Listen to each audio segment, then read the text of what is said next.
2025 IPL ఫైనల్లో భాగంగా RCB Punjab Kings తలపడ్డాయి. ఈ మ్యాచ్ లో ఆర్సీబీ విజయం సాధించి తొలిసారి ఛాంపియన్ గా నిలిచింది. చివరి వరకు జరిగిన ఉత్కంఠ పోరులో పంజాబ్ తొలి టైటిల్ కోసం పోరాడి ఓడింది. ఈ ఓటమితో ఫ్రాంచైజీ ఓనర్ ప్రీతి జింటా ముగ్గురిని ఎలిమినేట్ చేసేందుకు సిద్ధమైందట. భారీ ధరకు కొనుగోలు చేసిన ఆటగాళ్లు ఎవరు, వాళ్ల ప్రదర్శన ఎలా ఉంది, వచ్చే రోజుల్లో అనుసరించాల్సిన వ్యూహాలపై ప్రీతి ఇప్పటి నుంచే లెక్కలు వేసుకుంటుందట.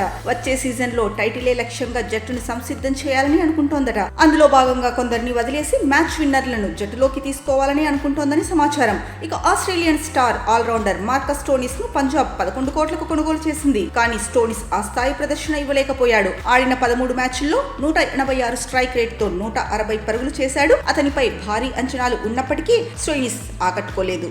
దీంతో వచ్చే రోజుల్లో స్టోయినిస్ ను వదిలేసేందుకు ప్రీతి జింటా సిద్ధమైనట్లు తెలుస్తోంది. ఇక పంజాబ్ కింగ్స్ విడుదల చేయాలనుకుంటున్న ఆటగాళ్లలో ఆల్రౌండర్ గ్లెన్ మ్యాక్స్వెల్ ఉన్నాడు. మ్యాక్స్ ని పంజాబ్ 4 కోట్లకు కొనుగోలు చేసింది. కానీ మ్యాక్స్వెల్ ప్రీతి జింటాను మెప్పించలేకపోయాడు. 7 మ్యాచ్లు ఆడి 48 పరుగులు చేశాడు. అటు బౌలింగ్ పరంగా పెద్దగా సాధించిందేమీ లేదు. 7 మ్యాచ్ల్లో 4 వికెట్లు తీసుకున్నాడు. దీంతో మ్యాక్స్వెల్ ని పంజాబ్ యాజమాన్యం వదిలించుకునే అవకాశం ఉంది.